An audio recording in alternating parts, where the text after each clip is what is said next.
Carl from ABC going back and forth with Jay Carney. Michael Warren, staff writer, Weekly Standard. Michael, good morning to you in Washington. Now we have these emails, which for many show what was happening inside the White House in the days after Benghazi. How do you see that story changing once we have seen this?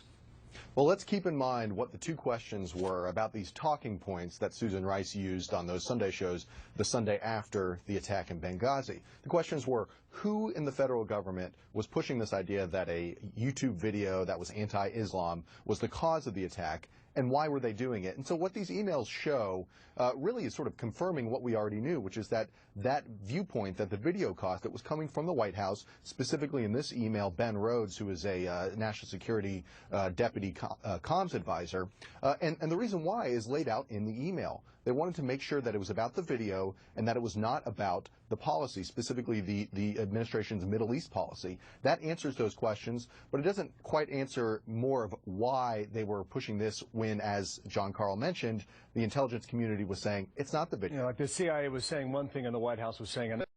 Now, what Jay Carney was trying to do was try to draw a distinction there to suggest that, you know, we were talking about the overall Middle East issue, whether it was Cairo or Sana'a, Yemen, or Khartoum, Sudan. Well, Tom Fitton works for Judicial Watch, and it was their lawsuit that helped bring these emails public. He was talking about that last night, and he suggests they were only looking for Benghazi material, and he backs it up this way. Listen. We didn't ask for documents about protests everywhere in the world. We asked for Benghazi talking points.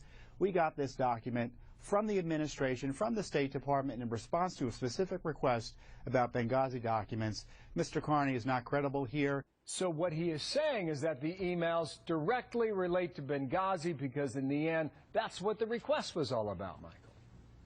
Right. I mean, this is sort of typical of the way the White House has addressed any questions about Benghazi. They've made these elisions or try to nitpick on the semantics, right? But if you look at the actual emails, there are two direct references to Benghazi and plenty of indirect references. And the guy from Judicial Watch is exactly right that the FOIA request was about Benghazi, and that's what was spit back to him finally. And of course, it also raises the question of why these emails weren't released in the initial congressional subpoenas and why it took a FOIA request from a outside activist group to get this out. But when Jay Carney says that no, this wasn't just about Benghazi, it was about the greater Middle East, it's just not true and it's not believable. Well, the question now is how many more emails are out there. I mean, you have to think now that there are emails that reacted to Susan Rice's appearances, and there was communication after that about how it went and how she did and whether or not it worked, and on and on and on. Michael, thank you. The hearing starts in 25 minutes. Michael Warden leading our coverage there from Washington.